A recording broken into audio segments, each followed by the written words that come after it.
صل على سيدنا ومولانا محمد وعلى بسم اللہ الرحمن الرحیم۔ السلام علیکم ناظرین و سامعین کرام، پروگرام یاد الہی میں روزانہ عظیم ہستیوں کے تذکارے پاک کیے جاتے ہیں اور اس کے ساتھ ساتھ کچھ ایسے موضوعات پر گفتگو ہوتی ہے جن سے آپ کو رہنمائی حاصل ہوتی ہے۔ آج عطائے رسول قطب المشائخ، شیخ المشائخ، نائب رسول فی الہند حضرت خواجہ سید معین الدین چشتی اجمیری علیہ الرحمہ، آپ کے تذکارے پاک ہوں گے۔ اس سے پہلے کتاب الشفا سے آج کا وظیفہ، اور یہ وظیفہ وہ ہے کہ جو ائمہ اہل بیت اطہار علیہم رضوان کے خوبصورت بابرکت ناموں پر بھی مشتمل ہے، اور حضرت خواجہ معین الدین چشتی اجمیری علیہ الرحمہ آپ کے والد گرامی کی طرف سے جو آپ کے آباء و اجداد ہیں انہی کے خوبصورت بابرکت ناموں پر مشتمل ہے۔ اور سیدنا امام احمد بن حنبل علیہ الرحمہ جو فقہ کے بھی امام ہیں اور حدیث مبارکہ کے بھی امام ہیں، مسند امام احمد بن حنبل حدیث مبارکہ کی کتاب آپ نے تالیف کی اور فقہ کی تدوین کی، فقہ حنبلی جو ہے اس کے امام آپ ہی ہیں۔ تو آپ نے مسند امام احمد بن حنبل میں خصوصیت کے ساتھ آپ نے بھی یہ لکھا۔ اسی طرح امام ابو نعیم نے حلیت الاولیاء میں لکھا۔ تو یہ سند جو ہے حدیث مبارکہ کی سند، محدثین اعظام نے لکھا پاگل پن کا روحانی علاج ہے۔ پاگل پن کا روحانی علاج، کوئی ذہنی طور پر معذور ہے اور حقیقت میں بہت زیادہ معاملہ ایسا ہو چکا ہے، پاگل ہے، دیوانہ ہے، مجنون ہے، تو اس حوالے سے محدثین اعظام نے اپنی کتب میں لکھا کہ اگر یہ سند، یہ مبارک سند پڑھ کر پاگل اور جنون کے مرض والے پر دم کیا جائے تو اسے افاقہ ہوگا، پڑھ کر دم کرنے سے بھی افاقہ ہوگا، اور دوسری صورت یہ لکھ کر پاگل، مجنون، دیوانہ اس کے گلے میں ڈالا جائے تو اللہ تعالی شفا عطا فرمائے گا۔ اور اکثر ہمارے ویورز لسنرز پوچھتے بھی ہیں، تو ان کے لیے میں اس کو 2 دفعہ ریپیٹ کر دیتا ہوں، آپ اس کو سماعت بھی فرما لیں۔ یوٹیوب چینل یاد الہی سے اس کو ڈاؤن لوڈ کر کے دیکھ بھی سکتے ہیں۔ سند یہ ہے: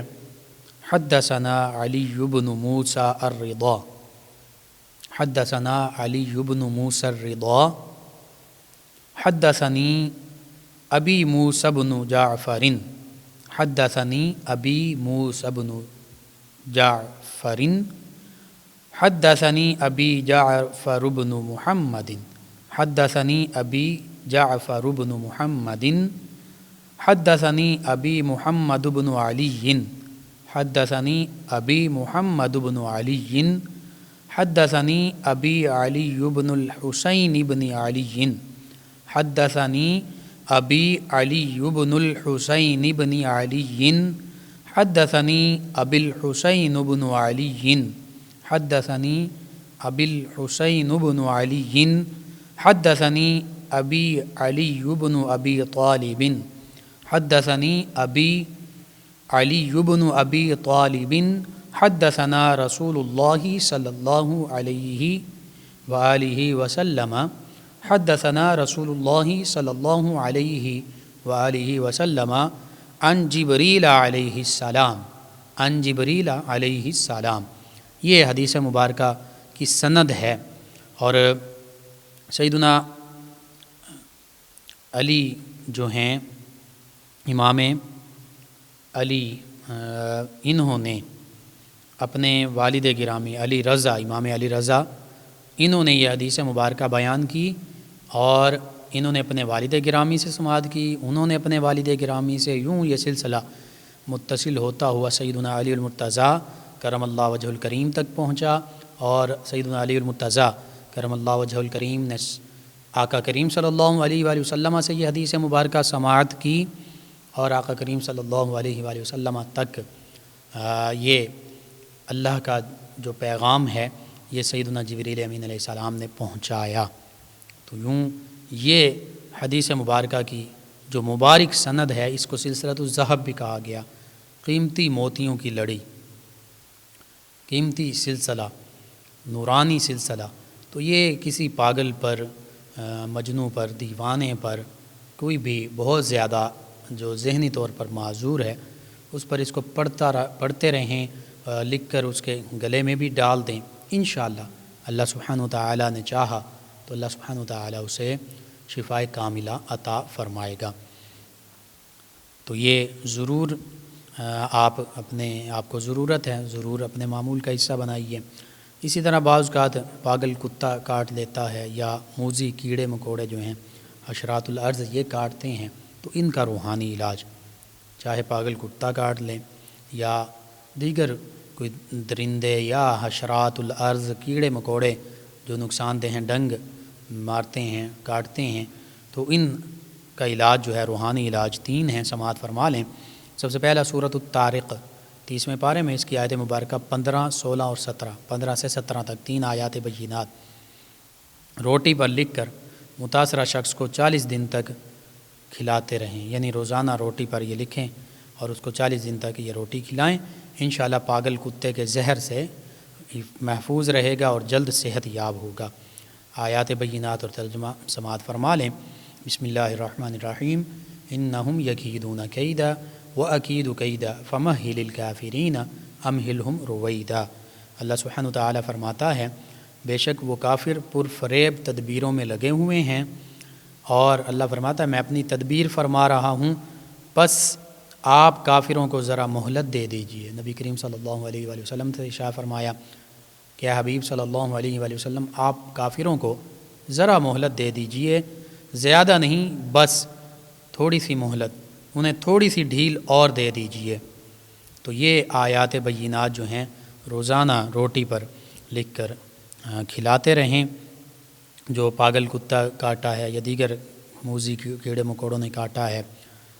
تو انشاءاللہ اللہ سبحانہ وتعالی جلد شفا عطا فرمائے گا۔ دوسرا سورۃ المائدہ کی آیت مبارکہ 4، سورۃ المائدہ آیت مبارکہ 4، یہ 6 پارے میں سورۃ المائدہ ہے۔ 11 مرتبہ پڑھ کر پانی پر دم کر دیں اور 3 دن پلائیں، روزانہ 3 وقت، 3 دن صبح دوپہر شام 3 وقت پلاتے رہیں، اللہ تعالی شفا عطا فرمائے گا۔ آیت مبارکہ یسألونک ماذا احل لہم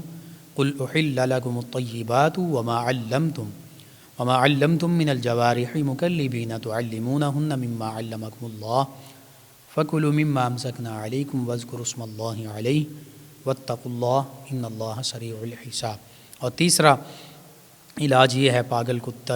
یا موذی کیڑے مکوڑے، موذی جانوروں نے نقصان پہنچایا ہو تو سورۃ الصافات 23ویں پارے میں ہے، سورۃ الصافات کی آیت مبارکہ 79 سلام علی نوح فی العالمین، سلام علی نوح فی العالمین، اس کو لکھ کر گھر کے چاروں کونوں میں لٹکا دیں، انشاءاللہ ہر قسم کے موذی کیڑوں مکوڑوں، موذی جانوروں سے حفاظت رہے گی، حفظ ما تقدم کے طور پر پہلے سے ہی حفاظت ہو جائے گی۔ تو ضرور ان وظائف کو، اوراد کو، روحانی علاجوں کو اپنے معمول کا حصہ بنائیے، آپ کو ضرورت ہے، ضرور پڑھیں، اپنے اعزاء قریبا، رشتہ داروں، دوست احباب، پڑوسیوں، محلے داروں تک پہنچائیے، امت مسلمہ تک پہنچائیے، یوٹیوب چینل سے ڈاؤن لوڈ کر کے خود استفادہ کر سکتے ہیں، اس کو شیئر کیجیے، امت مسلمہ تک پہنچائیے۔ میرے آپ کے ہمارے بتانے سے کسی بھی ہمارے مسلمان بہن بھائی، مسلمان فرد کا فائدہ ہوتا ہے، اللہ تعالی شفا عطا فرماتا ہے، تو انشاءاللہ ہمارے لیے بھی یہ دین و دنیا آخرت میں بھلائی، فائدہ، نجات اور شفا کا باعث ہوگا۔ اللہم صلی علی سیدنا و مولانا محمد وعلی حضرت خواجہ معین الدین چشتی اجمیری علیہ رحمہ، آپ کا اسم گرامی حسن ہے، اسی لیے معین الدین حسن علیہ رحمہ آپ کو کہا جاتا ہے۔ نجیب الطرفین سید ہیں، یعنی حسنی بھی ہیں، حسینی بھی ہیں، والد ماجد کی طرف سے حسینی سید ہیں، والدہ ماجدہ کی طرف سے حسنی سید ہیں، اور حضور غوث اعظم رضی اللہ عنہ کے قریبی رشتہ داروں میں سے ہیں۔ القابات کا ذکر کیا جائے تو معین الدین آپ کا لقب ہے، خواجہ غریب نواز لقب ہے، سلطان الہند، وارث النبی، عطائے رسول، یہ آپ کے مشہور القابات میں شامل ہے۔ قطب المشائخ، شیخ المشائخ۔ اور آپ کے والد ماجد سید غیاث الدین علیہ رحمہ اولیاء اللہ میں سے نیک صالح بندے اور امراء میں سے تھے، رؤساء میں سے تھے، بہت امیر تھے، اور انہوں نے وراثت میں آپ کے لیے باغ بھی چھوڑا، پنچکی بھی چھوڑی، ایک گھر بھی چھوڑا۔ والد گرامی جو ہیں 15 سال کی عمر میں، آپ کی عمر مبارکہ حضرت خواجہ معین الدین چشتی اجمیری علیہ رحمہ کی جب 15 سال تھی تو ان کا وصال ہوا۔ والدہ ماجدہ کا وصال بھی اسی دوران ہوا، اور ان کے وصال کے بعد آپ نے اپنے باغ میں کام کرنا شروع کیا، پنچکی پر کام کرنا شروع کیا، محنت مشقت شروع کر دی، حلال رزق کمانا شروع کر دی۔ اس دوران ایک مجذوب بزرگ حضرت خواجہ ابراہیم قندوزی علیہ رحمہ آپ کے پاس تشریف لائے، تو آپ نے بزرگ سمجھتے ہوئے ان کا احترام کیا، انگوروں کو خوشہ ان کی خدمت میں پیش کیا۔ انہوں نے بھی پنیر کا ٹکڑا چبا کر دیا، اس سے آپ کی کایا پلٹ گئی، آپ کے دل میں دنیا کی محبت جو تھی وہ ختم ہو گئی، اور پھر آپ کے دل میں بس یہی آیا کہ میں اب دین کا علم بھی حاصل کروں اور اس کے ساتھ ساتھ جو باطنی علوم ہیں وہ بھی حاصل کروں۔ تو چونکہ بعض روایت کے مطابق 9 برس کی عمر میں آپ قرآن مجید فرقان حمید حفظ بھی کر چکے تھے اور اکثر قرآن کریم کی تلاوت کیا کرتے تھے۔ 15 سال کی عمر میں آپ نے اپنا سب کچھ بیچا، اور وہ بیچ کر فقراء، مساکین، یتامہ، جو مستحق تھے، ضرورت مند لوگ تھے،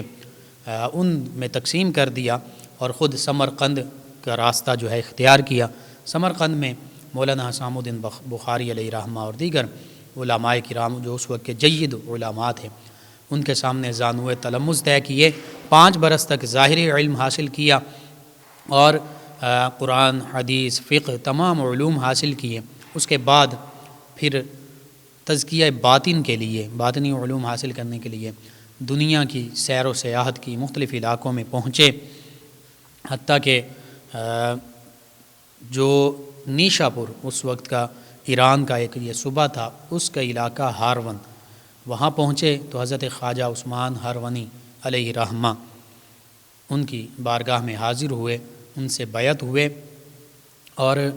20 سال کا عرصے کا بھی ذکر ملتا ہے کہ 20 سال کا عرصہ جو ہے ان کی خدمت میں گزارا اور ان کی خدمات سر انجام دیتے رہے۔ مرشد گرامی نے آپ کو سلوک اور طریقت کی منازل طے کروائیں، تزکیہ باطن، تزکیہ نفس، سبھی منازل طے کرتے ہوئے بالآخر خرقہ خلافت سے نوازے گئے، حتیٰ کہ آپ کے مرشد گرامی حضرت خواجہ عثمان ہارونی علیہ رحمہ، ان کے ساتھ آپ نے کئی حج بھی کیے۔ ایک حج کے موقع پر آپ کے مرشد گرامی جو ہیں انہوں نے آپ کو اپنے ساتھ لیا، اور میزاب رحمت، کعبۃ اللہ کا جو پرنالہ ہے پانی کا، میزاب رحمت جسے کہتے ہیں، اس کے نیچے کھڑے ہو کر آپ کا ہاتھ پکڑ کر اللہ کی بارگاہ میں یوں دعا کی، اے اللہ میرے معین الدین حسن کو اپنی بارگاہ میں قبول فرما۔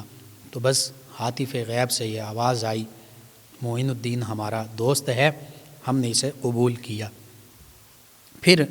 آقا کریم صلی اللہ علیہ وآلہ وسلم کی بارگاہ میں بھی حاضری ہوئی۔ مدینہ طیبہ میں بڑے ادب احترام کے ساتھ حضرت خواجہ معین الدین چشتی اجمیری علیہ رحمہ نے آقا کریم صلی اللہ علیہ وآلہ وسلم کی بارگاہ میں سلام کے نذرانے پیش کیے، یوں بھی عرض کیا، السلام علیکہ یا خاتم النبیین، اور ایک روایت میں یہ لفظ بھی ہیں، الصلاۃ والسلام علیکہ یا سید المرسلین و یا خاتم النبیین، کہ اے تمام انبیاء و رسل عظام علیہ السلام کے سردار اور اے آخری نبی صلی اللہ علیہ وآلہ وسلم، آپ کی بارگاہ میں درود کے نذرانے بھی پیش کرتا ہوں اور سلام کے نذرانے بھی پیش کرتا ہوں۔ الصلاۃ سے مراد درود اور السلام سے مراد سلام۔ صلو علیہ وسلموا تسلیما، جو اللہ سبحانہ و تعالی نے حکم دیا کہ اے ایمان والو نبی کریم صلی اللہ علیہ وآلہ وسلم کی بارگاہ میں صلو علیہ، درود پاک کے نذرانے بھی پیش کرو، وسلموا تسلیما، اور بڑی عاجزی کے ساتھ، ادب احترام کے ساتھ خوب سلام کے نذرانے بھی پیش کیا کرو۔ تو بس جب حضرت خواجہ سید معین الدین حسن چشتی اجمیری علیہ رحمہ نے آقا کریم صلی اللہ علیہ وآلہ وسلم کی بارگاہ میں یوں درود و سلام کے نذرانے پیش کیے تو آقا کریم صلی اللہ علیہ وآلہ وسلم نے بھی سلام کا جواب ارشاد فرمایا. آواز آئی روضہ اقدس سے، وعلیکم السلام یا قطب المشائخ، اے قطب المشائخ، اے مشائخ کے پیروں کے بھی قطب، آپ کو بھی سلام ہو.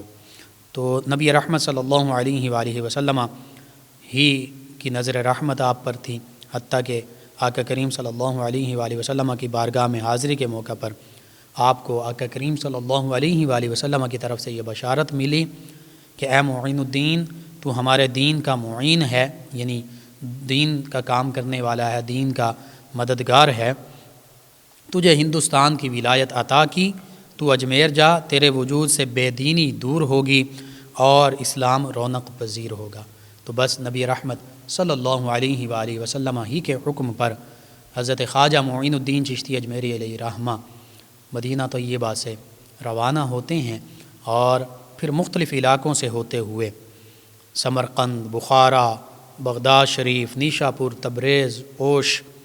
اصفہان، سبزوار، خراسان، خرقان، استراباد، بلخ اور غزنی، ان تمام علاقوں سے ہوتے ہوئے، یعنی موجودہ جو آج کے Iran, Afghanistan, Tajikistan, Uzbekistan, Turkmenistan, یہ مسلمانوں کے اس دور میں اسلامی علوم کا مرکز بھی تھے، گہوارہ بھی تھے. ائمہ اہل بیت اطہار علیہ رضوان میں سے بھی کچھ ہستیوں نے ان علاقوں کو شرف بخشا. اسی طرح تابعین، تبع تابعین، فقہائے کرام اور خصوصاً پھر محدثین اعظام، امام بخاری علیہ رحمہ، امام مسلم علیہ رحمہ، اور پھر اولیاء کرام خرقان میں ابو الحسن خرقانی علیہ رحمہ. اسی طرح خراسان میں بہت بڑے بڑے بزرگان دین، سلسلہ چشت کے بزرگان دین، سلسلہ نقشبندیہ کے بزرگان دین، بغداد شریف میں حضور غوث اعظم رضی اللہ عنہ. تو یوں ان تمام علاقوں میں علماء، صلحاء، اولیاء کرام، فقہاء کرام، ان سبھی سے ملاقاتیں کرتے ہوئے بالآخر آپ لاہور تشریف لائے. اور پھر جب آپ لاہور میں تشریف لائے تو حضرت داتا گنج بخش علی حجویری علیہ رحمہ، جو یہاں پر کچھ صدیاں پہلے تشریف لا چکے تھے، ان کے درگاہ جو ہے وہاں پر حاضر ہوئے اور چلہ کاٹا. 40 دن تک عبادت اور ریاضت میں مشغول رہے. اور 40 دن کے بعد جب آپ کو اللہ سبحانہ و تعالی کی طرف سے جو فیوز و برکات حضور داتا گنج بخش علیہ رحمہ کو حاصل تھے، ان میں سے وافر حصہ ملا، تو آپ نے پھر وہ شعر کہا جو بہت ہی مشہور ہے،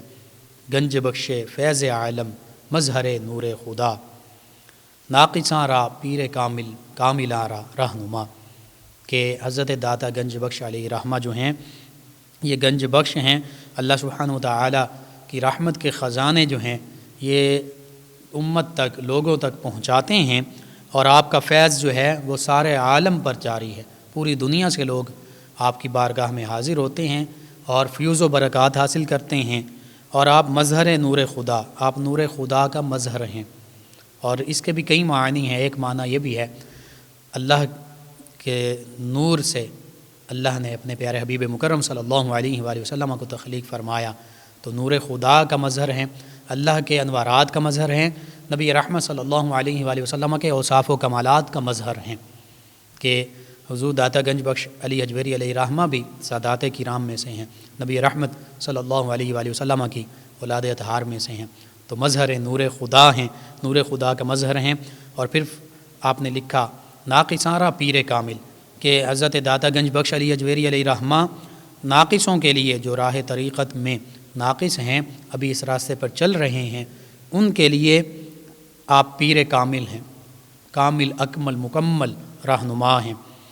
اور پیر ہیں، کامل آرا رہنما. اور جو کامل بھی ہیں اس راستے میں، احسان کے راستے میں، تصوف اور اخلاق اور اخلاص کے راستے میں، فرمایا ان کے لیے بھی آپ راہبر و رہنما ہیں. تو یہ حضرت خواجہ معین الدین چشتی اجمیری علیہ رحمہ نے یوں اولیاء کاملین صالحین سے فیوز و برکات حاصل کیے. حضور غوث اعظم رضی اللہ عنہ کی بارگاہ میں 5 مہینے بغداد شریف قیام پذیر رہے، تو حضور غوث اعظم رضی اللہ عنہ ان سے بھی فیوز و برکات حاصل کیں. حتیٰ کہ جب آپ وہاں سے چلے خراسان کے علاقے میں عبادت و ریاضت کر رہے تھے، تو حضور غوث اعظم رضی اللہ عنہ نے جب ارشاد فرمایا قدمی ہذہ علی رقبۃ کل ولی اللہ، کہ میرا یہ قدم ہر اللہ کے ولی کی گردن پر ہے، تو آپ نے اس کو قبول بھی کیا۔ آپ نے فرمایا بل علی عینی و رأسی، میری آنکھوں پر، میرے سر پر بھی آپ کا قدم مبارک۔ اسی طرح حضرت خواجہ سید معین الدین چشتی اجمیری علیہ رحمہ، چونکہ سبزوار کے علاقے سے بھی آپ گزرے، وہاں پر ایک باغ میں قیام آپ نے فرمایا۔ باغ کا جو حاکم تھا وہ بد مذہب تھا اور بہت زیادہ شراب نوش تھا، لوگوں پر ظلم کرتا تھا۔ جب آپ وہاں قیام پذیر ہوئے، تھوڑے سے وقت کے لیے آپ رکے، تو وہاں کے لوگوں نے کہا، محافظوں نے کہا کہ یہاں پر جو حاکم ہے بہت ظالم ہے، لوگوں کے ساتھ ظلم کرتا ہے، تو آپ یہاں سے تشریف لے جائیے، کہیں آپ کو نقصان نہ پہنچائے۔ آپ فرمایا اللہ میرا حافظ و ناصر ہے، میرا مددگار ہے۔ تو اسی دوران وہ حاکم جو ہے باغ میں داخل ہوا، تو آپ نے پھر محافظوں نے، لوگوں نے کہا کہ یہ آپ کو نقصان پہنچائے گا۔ آپ فرمایا کہ اللہ ہی میرا حفاظت فرمانے والا ہے۔ آپ نے اس کی جانب نگاہ اس پر ڈالی، تو وہ نگاہ وہ تھی اتقوا فراست المؤمن فانہ ینظر بنور اللہ، کہ اللہ کے جو نیک بندے ہیں ان کی نظر سے، ان کی نگاہ سے ڈرو کہ یہ اللہ کے نور سے دیکھتے ہیں۔ تو اللہ کے نور والی نظر جب پڑی اس حاکم پر، تو بس اس کی دنیا ہی بدل گئی، دل کی کایا ہی پلٹ گئی۔ اس نے اپنے گناہوں سے بھی توبہ کی، بد مذہبی سے توبہ کی، شراب نوشی سے توبہ کی، اور آپ کے دست مبارکہ پر تائب ہوا، توبہ کی، بیعت ہوا۔ حضور خواجہ معین الدین چشتی اجمیری علیہ رحمہ نے اسے فرمایا کہ تم نے جو لوگوں پر ظلم کیا ہے، ان سے دولت لوٹی ہے، ان کی دولت، ان کا حق انہیں واپس پہنچا دو، ان سے معافی مانگو۔ اور بس اس نے ایسا ہی کیا، معافی بھی مانگی، لوگوں سے لوٹی ہوئی دولت جو تھی ان کو واپس کر دی، اور پھر آپ کی خدمت میں وہ اللہ کا بندہ رہا، وہ سبزوار کا حاکم رہا۔ تو تھوڑے ہی عرصے میں آپ نے اسے فیوز و برکات سے نوازا، حتیٰ کہ اپنی خلافت عطا فرمائی، پھر وہاں سے آگے تشریف لے گئے۔ حضرت خواجہ معین الدین چشتی اجمیری علیہ رحمہ، آپ نے یہاں بر صغیر پاک و ہند میں شہاب الدین محمد غوری، اس کی حکومت کا بھی اشارہ دے دیا تھا، فرما دیا تھا، اور چونکہ یہاں پر پرتھوی راج جو تھا وہ بہت ظالم حکمران تھا، آپ یہاں تشریف لائے تو اس کی والدہ جو تھی وہ نجومی تھی پرتھوی راج کی۔ اس نے اپنے بیٹے کو یہ سارا معاملہ علوم نجوم کے مطابق بتایا، حتیٰ کہ اس نے اپنے بیٹے کو کہا تھا کہ اس شکل کے بزرگ آنے والے ہیں، تو تم ان کے ساتھ کسی قسم کی لڑائی یا ایسا کوئی معاملہ نہ کرنا، بس ان کا ادب احترام کرنا، کوشش کرنا کہ ان سے الجھنا مت۔ لیکن پرتھوی راج چوہان نے اپنی والدہ کی بات نہ مانی، اور حضرت خواجہ معین الدین چشتی اجمیری علیہ رحمہ اور آپ کے ساتھ جو مصاحبین آپ کے ساتھی تھے ان کے ساتھ الجھنے لگا، اور حتیٰ کہ انا ساغر جو جھیل تھی اس کا پانی جو ہے اس پر پہرا لگا دیا کہ پانی نہیں پی سکتے۔ آپ نے اپنے خادم کو حکم دیا کہ یہ چھاگل میں ایک پیالے میں انا ساگر جھیل کا پانی لے آؤ، تو وہ سارا پانی اس میں سمٹ آیا۔ تو لوگ فریاد کرنے لگے، آپ نے لوگوں کے لیے، انسانوں کی خاطر دوبارہ فرمایا کہ یہ پانی اس میں انڈیل دو، تو وہ پانی اس میں انڈیلا، تو وہ تالاب، وہ جھیل، وہ دوبارہ اسی طرح پانی اس میں مکمل موجود ہو گیا۔ پھر ہندو جو جے پال تھا وہ آپ کے مقابلے میں آیا، جادو کا اثر دکھایا، آپ نے اپنے ارد گرد وہ حصار قائم کیا، اس کا جادو نہیں چل سکا۔ آپ نے اپنے کھڑاؤں مبارکہ، اپنے جوتے جو ہیں اس کو مارے، وہ فضا میں بلند ہوئے، اس کو لگے، وہ نیچے آیا، اس کو پتہ چل گیا کہ یہ ان کے پاس جو طاقت ہے یہ جادو کی طاقت نہیں، یہ اللہ ہی کی دی ہوئی طاقت ہے۔ تو وہ جے پال، راجہ جے پال جو ہے وہ آپ کے دست مبارکہ پر اسلام قبول کر لیا، حتیٰ کہ شیخ عبداللہ بیابانی علیہ رحمہ کا نام پایا، لقب پایا، اور حضرت خواجہ معین الدین چشتی اجمیری علیہ رحمہ سے خلافت بھی پائی۔ تو یہ آپ کی شان، اور اس سارے سفر کے دوران لاہور سے دہلی، دہلی سے اجمیر، اور پھر اجمیر میں قیام کے دوران آپ کی حیات مبارکہ میں 90 لاکھ سے زائد لوگوں نے آپ کے دست مبارکہ پر بیعت کی، اسلام کو قبول کیا، غیر مسلم لوگوں نے۔ یہ اولیاء کاملین صالحین کا طریقہ رہا، وہ اپنے اخلاق، کردار کے ساتھ، محبت کے ساتھ، اپنی نظر کے ساتھ، توجہ کے ساتھ لوگوں کو اسلام کی طرف مائل کیا کرتے۔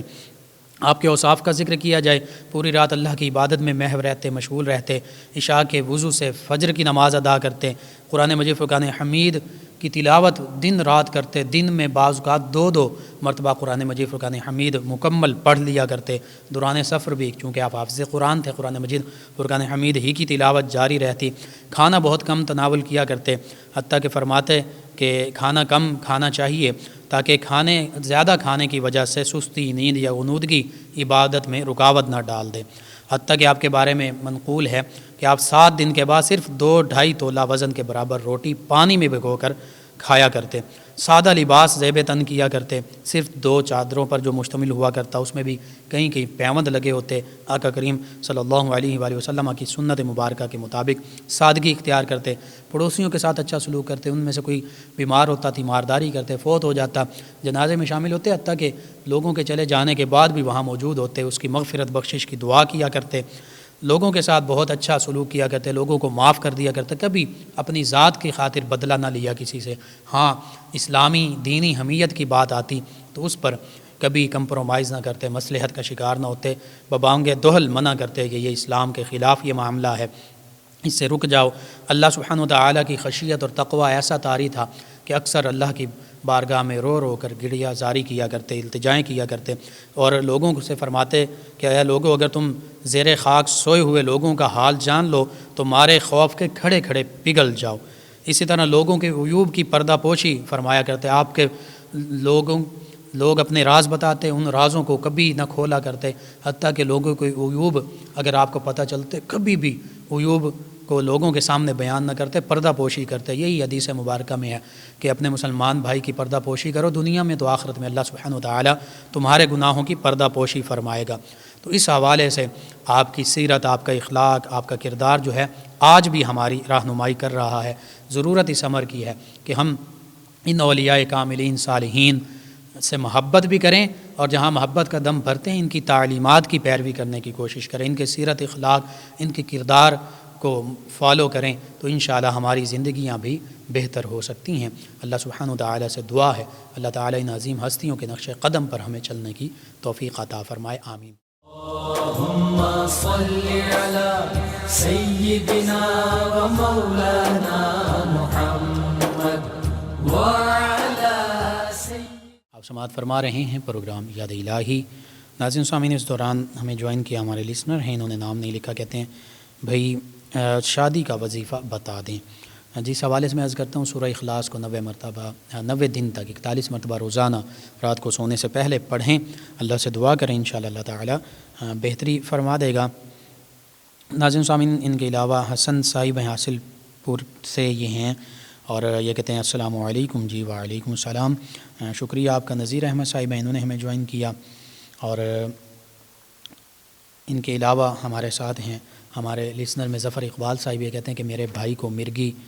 کے دورے پڑتے ہیں، کوئی وظیفہ بتا دیں۔ جی میں مرگی کے حوالے سے عرض کرتا ہوں، مرگی کا روحانی علاج جو ہے اس حوالے سے ایک تو یہ ہے کہ اللہ کے پیارے حبیب مکرم صلی اللہ علیہ وآلہ وسلم کا اسم گرامی سیدنا المرتضیٰ، سیدنا المرتضیٰ جس کو المرتضیٰ بھی اردو میں کہتے ہیں، صلی اللہ علیہ وآلہ وسلم، یہ نماز فجر کے بعد ایک کاغذ پر 145 مرتبہ سیدنا المرتضیٰ لکھیں، اور وہ کاغذ پانی میں بھگو کر مریض کو پلائیں، انشاءاللہ شفا نصیب ہوگی۔ اس کے ساتھ ساتھ سورہ والشمس 30ویں پارے میں اس کو پڑھ کر مرگی والے کے کان میں پھونک مار دیں، یہ بھی فائدہ مند ہے، اور مرگی کے مریض کے کان میں 5 مرتبہ اذان پڑھیں روزانہ، انشاءاللہ اس سے بھی افاقہ ہوگا۔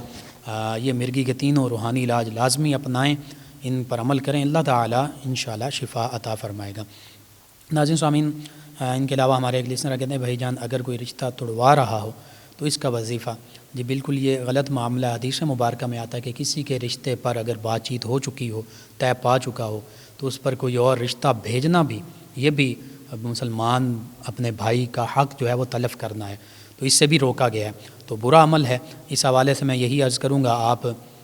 درود پاک کی کثرت کیجئے، خصوصاً درود تنجینا 1000 مرتبہ پڑھیے اور دعا کیجئے، اللہ تعالیٰ بہتری فرما دے گا۔ ناظرین سامعین، ان کے علاوہ نشاط آباد، فیصل آباد کے محلہ گارڈن محلے سے ہیں ہمارے لسنر عمران صاحب، کہتے ہیں السلام علیکم، کیا حال ہے سر؟ جی وعلیکم السلام، الحمدللہ۔ کہتے ہیں آپ کا پروگرام پہلی بار سن رہا ہوں، بہت اچھا ہے جی، شکریہ آپ کا، تمام ویورز تمام لسنرز کا شکریہ۔ ناظرین سامعین، بلال صاحب ہیں اور یہ کہتے ہیں کہ میں نے اپنا کاروبار شروع کیا ہے، کام نہیں چل رہا، کوئی وظیفہ بتا دیں۔ ایک تو آپ کوشش کریں نماز 5 وقت پڑھیں، تلاوت قرآن پاک پڑھیں کریں، صبح کے وقت سورہ بقرہ اور سورہ یاسین لازمی پڑھیں، اور شام کو رات کے وقت مغرب کے بعد یا عشاء کے بعد سورہ واقعہ اور سورہ ملک پڑھیں۔ اس کے ساتھ ساتھ چلتے پھرتے اٹھتے بیٹھتے درود پاک کی کثرت اور یا رزاقو یا رزاقو یا رزاقو اس کی کثرت کریں، انشاءاللہ اللہ تعالی بہتری فرما دے گا۔ محمد عتیق صاحب ہیں، یہ کہتے ہیں کہ میرے رشتہ دار جو ہیں ان کی طبیعت ٹھیک نہیں، آکسیجن لگی ہوئی ہے، کوئی وظیفہ بتا دیں۔ جی میں ان کے لیے یہی عرض کروں گا کہ آپ ان کے لیے یا سلام یا محیی، یا سلام یا محیی اس کو کثرت سے پڑھیں، اے سلامتی دینے والے، اے زندگی دینے والے، اور درود پاک کی بھی کثرت کریں۔ اس وظیفے سے شروع کرنے سے پہلے اور بعد میں بھی درود پاک پڑھ سکتے ہیں، اور اللہ کے پیارے حبیب مکرم صلی اللہ علیہ وآلہ وسلم کے وسیلے سے، ان کے تصدق سے دعا مانگیں، انشاءاللہ اللہ تعالی ہی شفا عطا فرمانے والا ہے۔ اس کے ساتھ یا شافی الامراض اس کی بھی ایک تسبیح کم از کم لازمی پڑھیں، یا شافی الامراض یہ پڑھتے رہیں، اللہ تعالی شفا عطا فرمانے والا ہے۔ جی ناظرین سامعین، آپ تمام ویورز تمام لسنرز کا بہت شکریہ کہ آپ اپنے فیڈ بیک سے ہمیں آگاہ کرتے ہیں، وظائف کے بارے میں جاننا چاہتے ہیں، سوال پوچھتے ہیں۔ ناظرین سامعین، پروگرام کا وقت ختم ہو جاتا ہے، انشاءاللہ کل صبح دوبارہ آپ سے ملاقات ہوگی۔ پروگرام یاد الہی میں اپنے میزبان محمد لقمان رضا اور ہماری ٹیم کو اجازت دیجیے، اللہ نگہبان۔ اللهم صل على سيدنا ومولانا محمد